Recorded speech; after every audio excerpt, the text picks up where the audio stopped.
Hello friends, जय माता दी। आज के वीडियो में हम जानेंगे माँ संतोषी जी की व्रत कथा और पूजा विधि। माँ संतोषी को माँ दुर्गा के सबसे शांत कोमल रूपों में एक माना जाता है। संतोषी माता कमल के फूल में विराजमान है। माँ संतोषी के पिता भगवान गणेश और माता रिद्धि सिद्धि हैं। धन्य धान्य और रत्नों से भरा परिवार होने के कारण इन्हें देवी संतोषी कहा जाता है। शास्त्रों के अनुसार शुक्रवार का दिन माता संतोषी को समर्पित होता है। इस दिन माँ संतोषी की पूजा करना बहुत ही शुभ माना जाता है। इस दिन माँ का व्रत रखने से आपकी हर इच्छा की पूर्ति हो जाती है। जानिए पूजा विधि, व्रत कथा और सामग्री। माता संतोषी के व्रत शास्त्रों के अनुसार माना जाता है कि माँ संतोषी के 16 शुक्रवार करने से विशेष फल प्राप्त होते हैं। इसके साथ ही व्रत का समापन सुहागन महिलाओं को घर में बुलाकर भोजन और प्रसाद खिलाया जाता है। इसके साथ ही अपनी इच्छा अनुसार उपहार देना चाहिए। संतोषी माता के व्रत की पूजन सामग्री में माँ संतोषी का तस्वीर एक स्टूल या किसी अन्य चीज़ में कपड़ा बिछाकर स्थापित करें। कलश, नारियल, पूजा पूरी होने तक यही नारियल का इस्तेमाल किया जाएगा। पान के पत्ते, थोड़े फूल, प्रसाद के लिए चना और गुड़, कपूर, अगरबत्ती और दीपक, हल्दी, कुमकुम, पीले चावल। इसके लिए चावल में हल्दी मिला लें। लाल वस्त्र, चुनरी। संतोषी माता के व्रत की पूजन विधि। सूर्योदय से पहले उठकर घर के सभी कामों से निवृत्त होकर स्नान कर लें। इसके बाद किसी पवित्र जगह या मंदिर पर माता संतोषी की प्रतिमा स्थापित करें। इसके साथ ही माँ के पास एक कलश जल भरकर रखें। कलश के ऊपर एक कटोरा भरकर गुड़ व चना रखें। आप चाहे तो कलश के ऊपर कलावा लपेटकर नारियल रख सकते हैं। अब माँ के समक्ष घी का दीपक जलाएं। माता को अक्षत, फूल, सुगंधित गंध, नारियल, लाल वस्त्र या चुनरी अर्पित करें। इसके साथ ही भोग के रूप में गुड़ व चने खिलाएं। इसके बाद थोड़ा सा जल अर्पण करें। इसके साथ ही कथा का आरंभ करें। कथा सुनने और सुनाने वाले हाथ में गुड़ और चना लें। कथा समाप्ति के बाद माँ के जयकारे लगाते हुए आरती करें। कथा व आरती के बाद हाथ का गुड़ व चना गाय को खिला दें। वहीं कलश पर रखा हुआ गुड़ चना सभी को प्रसाद के रूप में बांट दें। इसके साथ ही कलश का पानी तुलसी माता या किसी अन्य पौधे पर चढ़ा दें। संतोषी माता व्रत कथा।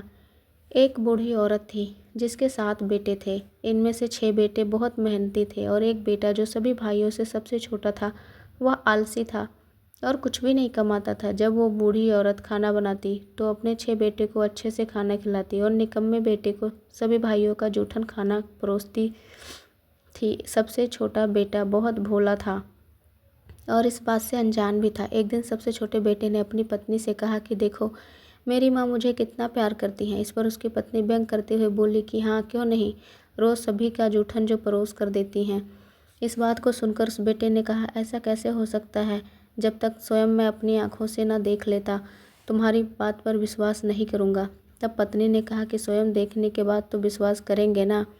कुछ दिनों बाद एक त्यौहार आया और घर में विभिन्न प्रकार के व्यंजन और लड्डू आदि बनाए गए। अपनी पत्नी द्वारा कही गई बात की सच्चाई को परखने के लिए सबसे छोटा बेटा तबीयत खराब होने का बहाना करके रसोई में गया और वहीं ज़मीन पर लेट गया और मुंह पर एक पतला कपड़ा ढक लिया ताकि वह सब देख सके। सभी भाई रसोई में भोजन ग्रहण करने आए। उसकी माँ ने सभी 6 भाइयों को लड्डू और अन्य व्यंजन बहुत ही प्रेम पूर्वक परोसे और उन सभी ने भोजन कर लिया और वे चले गए। तब उन 6 भाइयों की माँ थाली में बचे हुए भोजन को इकट्ठा करके माँ ने सबसे छोटे बेटे की थाली परोसी और लड्डू को जो भाग बचा था उन्हें मिलाकर एक लड्डू बनाकर छोटे बेटे की थाली में रख दिया। छोटा बेटा इस पूरे क्रियाकलाप पर नज़र रखे हुए था। उसके बाद उसकी माँ ने उसे आवाज़ लगाई कि बेटे उठ जाओ, तुम्हारे सारे भाई भोजन करके चले गए हैं, तुम कब भोजन करोगे? उठो और भोजन ग्रहण कर लो। तब वह उठा और बोला कि माँ, तुम मुझे सबकी जूठन परोसती हो, मुझे इस प्रकार का भोजन नहीं करना है। मैं घर छोड़कर जा रहा हूँ। तब उसकी माँ ने कह दिया कि ठीक है, यदि जाते हो तो जाओ, और अगर कल जाने वाले हो तो आज ही चले जाओ। माँ के मुँह से इस प्रकार कटु वचन सुनकर बेटा बोला कि हाँ, मैं आज ही जा रहा हूँ और अब कुछ बनकर ही घर लौटूंगा। यह कहकर वो घर से जाने ही वाला था कि तभी उसे अपनी पत्नी का स्मरण हुआ। उसकी पत्नी गायों के तबेले में गोबर के कंडे बना रही थी। वह तबेले में गया और अपनी पत्नी से बोला कि मैं कुछ समय के लिए दूसरे देश जा रहा हूँ, तुम यहीं रहो और अपने कर्तव्यों का पालन करो। मैं कुछ समय बाद धन कमाकर वापस लौट आऊँगा। तब उसकी पत्नी ने कहा कि आप बेफिक्र होकर जाइए और अपने काम में ध्यान लगाइए। जब तक आप वापस नहीं आ जाते मैं आपका यहीं रहकर इंतज़ार करूँगी, परंतु अपनी कोई निशानी मुझे दे जाइए। तब उसने कहा कि मेरे पास तो कुछ भी नहीं है सिवाय इस अंगूठे के, तुम इसे मेरी निशानी के रूप में रख लो और अपनी भी कोई निशानी मुझे दे दो। तब उसकी पत्नी ने कहा कि मेरे पास तो कुछ भी नहीं है।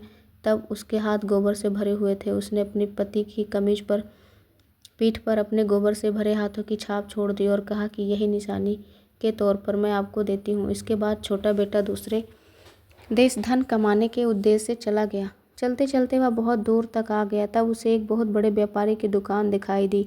वह उस दुकान पर गया और बोला कि सेठ जी, मुझे आप अपने यहाँ काम पर रख लीजिए। उस समय सेठ को भी एक आदमी की आवश्यकता थी। सेठ ने उसे काम पर रख लिया। वह वहाँ नौकरी करने लगा और कुछ ही दिनों में उसने खरीदी बिक्री, हिसाब किताब और अन्य सभी काम बहुत अच्छे से संभाल लिए। उस सेठ के यहाँ और भी नौकर थे। वे सभी और स्वयं सेठ भी यह सब देखकर बहुत हैरान थे कि यह व्यक्ति कितना बुद्धिमान और होशियार है। उसके काम को देखकर 3 महीनों में ही सेठ ने उसे अपने व्यापार में बराबरी का साझेदार बना लिया और अगले 12 वर्षों में वह बहुत ही प्रसिद्ध व्यापारी बन गया। और अब सेठ ने पूरे कारोबार की बागडोर उसके हाथों में दे दी और खुद दूसरे देश चला गया। उसकी पत्नी के साथ उसके सास और ससुर अर्थात बेटे के माता पिता बहुत बुरा बर्ताव करने लगे। घर के सभी कामों का बोझ उसकी पत्नी पर डाल दिया और इसके साथ ही उसे जंगल में लकड़ियाँ लेने भी भेजते थे। इसके अलावा उसके लिए जो रोटी बचती थी वह अनाज की नहीं बल्कि भूसे की होती थी और पीने का पानी उस टूटे हुए नारियल के कवच में दिया जाता था।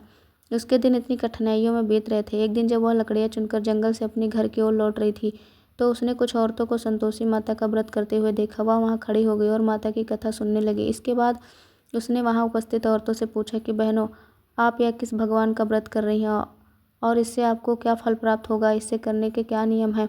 अगर आप मुझे इसके बारे में बताएंगे तो आपकी बड़ी कृपा होगी और मैं भी इस व्रत को करूँगी। तब उनमें से एक औरत बोली, हम सभी यहाँ माँ संतोषी का व्रत और पूजा कर रहे हैं। इस व्रत को करने से सारी विपत्तियाँ और संकट टल जाते हैं, धन की प्राप्ति होती है और सारी समस्याएं दूर होती हैं। स्त्रियों ने बताया, शुक्रवार को स्नान करते हुए एक लोटे में शुद्ध जल ने गुड़ चने का प्रसाद लेना तथा सच्चे मन से माँ का पूजन करना चाहिए। खटाई भूलकर भी मत खाना और ना ही किसी को देना। एक वक्त भोजन करना। व्रत विधान सुनकर अब वह प्रति शुक्रवार को संयम से व्रत करने लगी। माता की कृपा से कुछ दिनों के बाद पति का पत्र आया। कुछ दिनों बाद पैसा भी आ गया। उसने प्रसन्न मन से फिर माता का व्रत रखा और मंदिर में जाकर अन्य स्त्रियों से कहा, संतोषी माँ की कृपा से हमें पति का पत्र तथा रुपया आया है। अन्य सभी स्त्रियां भी श्रद्धा से व्रत करने लगी। बहू ने कहा, हे माँ, जब मेरा पति घर आ जाएगा तो मैं तुम्हारे व्रत का उद्यापन करूंगी। अब एक रात संतोषी माँ ने उसके पति को स्वप्न दिया और कहा कि तुम अपने घर क्यों नहीं जाते? तो वह कहने लगा, सेठ का सारा सामान अभी बिका नहीं, रुपया भी अभी नहीं आया है। अपने सेठ को स्वप्न की सारी बात कही तथा घर जाने की इजाज़त मांगी, लेकिन सेठ ने मना कर दिया। माँ की कृपा से कई व्यापारी आए, सोना चांदी तथा अन्य सामान खरीद कर ले गए। कर्जदार भी धन लौटा गए। तब साहूकार ने उसे घर जाने की इजाज़त दे दी। घर आकर पुत्र ने अपनी माँ व पत्नी को बहुत सारे रुपए दिए। पत्नी ने कहा कि मुझे संतोषी माता के व्रत का उद्यापन करना है।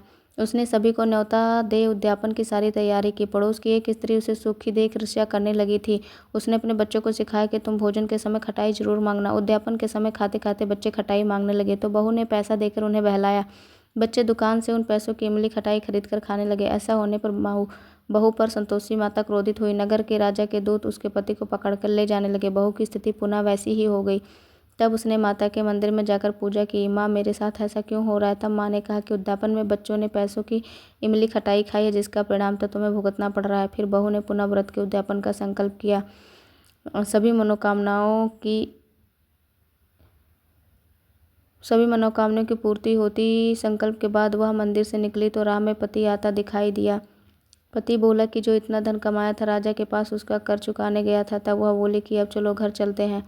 फिर अगले शुक्रवार को उसने विधिवत व्रत का उद्यापन किया। इससे संतोषी माँ प्रसन्न हुई। 9 माह बाद दंपति को सुंदर पुत्र की प्राप्ति हुई। अब सास, बहू तथा बेटा माँ की कृपा से आनंद से रहने लगे। संतोषी माता की अनुकंपा से व्रत करने वाले सभी स्त्री पुरुषों की सभी मनोकामनाएं पूरी होती हैं। हाँ, संतोषी माँ के व्रत में एक बात का ध्यान रखना चाहिए कि खट्टी चीज़ों से परहेज करना चाहिए।